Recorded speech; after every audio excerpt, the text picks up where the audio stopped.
National medical কলেজের পরিস্থিতি দেখাবো আপনাদের। ব্রতদীপ ভট্টাচার্য আমাদের প্রতিনিধি রয়েছেন আমাদের সঙ্গে। ব্রতদীপ, ইতিমধ্যেই সন্দীপ ঘোষ আরজি করের যিনি অধ্যক্ষ ছিলেন তিনি পদত্যাগ করেছেন, কিন্তু এখনো আন্দোলনের কি ছবি? কারণ আরজি কর হাসপাতালের জুনিয়র ডাক্তাররা আন্দোলন চালাবেন এমনটাই বলছেন।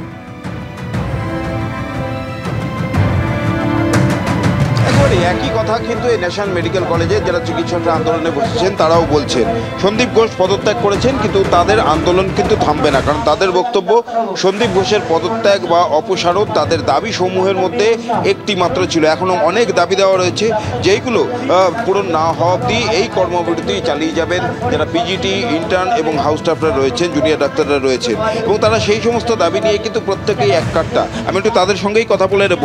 আরজি করের অধ্যক্ষ তিনি পদত্যাগ করেছেন, আপনাদের কর্মবিরতি কি চলবে? তিনি যদি সত্যি পদত্যাগ করে থাকেন তাহলে আমাদের একটাই দাবি পূরণ হয়েছে, কিন্তু এমন নয় যে আমরা আন্দোলন থেকে উঠে যাব। আমাদের আরও যা যা দাবি আছে সেগুলো পূরণ হওয়ার না অবধি আমরা আন্দোলন থেকে উঠছি না। এই যে জঘন্য একটা অপরাধ হয়েছে সেই অপরাধের দোষী যেন দৃষ্টান্তমূলক শাস্তি পায় এবং কোনোদিন যেন কারো কখনো সাহস না হয়, কোনো ডাক্তার না, যে কোনো মেয়ে, কারো বোন, কারো মা, কারোর গায়ে যেন হাত না আসে, এই সাহস যেন না হয়, সেটার আমরা শাস্তি চাই। আপনাদের আন্দোলন কি এখনো চলবে? আর কতদিন কর্মবিরতি চালাবে? Unless and until justice is served, because এটা কোনো একজনের ঘটনা নয়। আমরাও ফরেন্সিক টুকটাক করে সবাই পাস করেছি।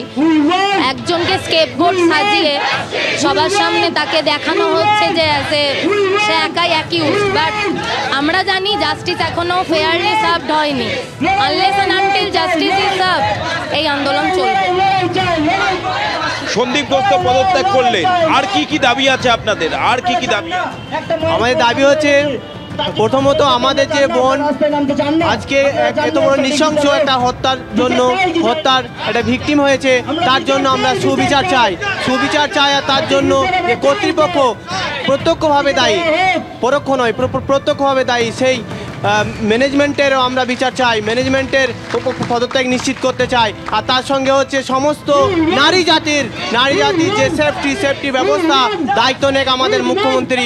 আর তার সঙ্গে যে হসপিটাল কি সমস্ত কর্মক্ষেত্রে যে মহিলা আমাদের বোনেরা সমস্ত টাইম যে ডিউটি করছে, মানুষের জন্য সার্ভেন্ট হিসাবে কাজ করছে, সেই সার্ভেন্টদের যদি সেফটি না থাকে তারা সেখানে কি করে থাকবে, এবং যদি তার কর্মক্ষেত্রে সেফটি না থাকে রাস্তাঘাটে মানুষ কীভাবে চলবে, এটা আমাদের অন্যতম দাবি।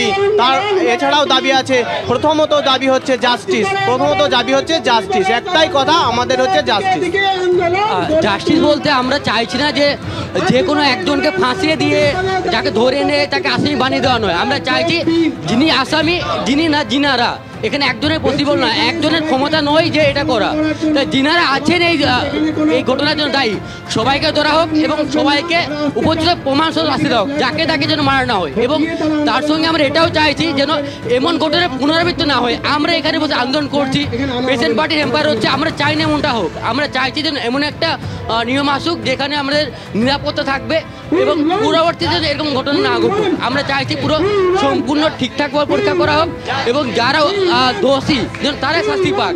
যে কোনো একটা মুরগি বানিয়ে কাউকে শাস্তি দেওয়া না হোক, এটা আমাদের একটা বড় ইস্যু। সেটা গভর্নমেন্টের রুলস চাইছে যে দমিয়ে দেওয়া ব্যাপারটা, যে কোনো একটা লোককে ফাঁসি দেওয়া এটা না হয়। আমরা উপজেলা লোককে দোষী হিসাবে হোক এবং নিরাপত্তা দেওয়া হোক হসপিটালের সবাইকে।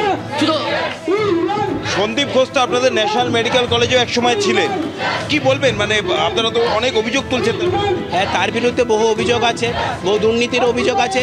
আমরা মনে করেছিলাম এই ঘটনা যে আরজি করে ঘটলো তার অন্যতম কারিগর কিন্তু সন্দীপ ঘোষ, তাই আমাদের আন্দোলনের অন্যতম দাবি ছিল সন্দীপ ঘোষের পদত্যাগ। কিন্তু আমাদের এই দাবির সাথে আরও কিছু দাবি আছে, প্রত্যেক বহু অভিযোগ, সেগুলো আলাদা বিষয়। তার বিরুদ্ধে বহু দুর্নীতির অভিযোগ সেগুলো আছে।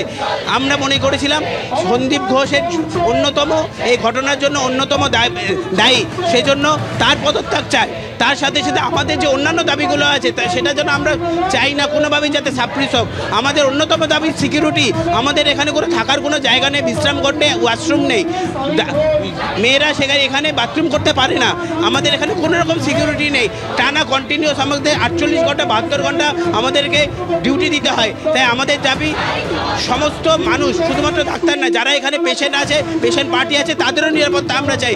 আমাদের যদি নিরাপত্তা না থাকে আমরা কি ভাবি তাদের কোনো নিরাপত্তা আছে? আমরা চাই ডাক্তারদের পাশে সমস্ত মেডিকেল কলেজের অধ্যক্ষ তিনি পদত্যাগ করলো এবং পদত্যাগের সময় তিনি আর্জি জানিয়েছেন যেন এই কর্মবিরতিরত যে জুনিয়র চিকিৎসকরা রয়েছেন তারা কাজে ফেরুন, কিন্তু জুনিয়র চিকিৎসকরা নিজেদের দাবিতে এখনো অনড় রয়েছেন। তাদের বিচার চাই, শুধু তাই নয়, নিরাপত্তা সুনিশ্চিত করতে হবে এবং যে ঘটনা ঘটে গিয়েছে তার বিচার বিভাগীয় তদন্তের দাবি তারা করছেন।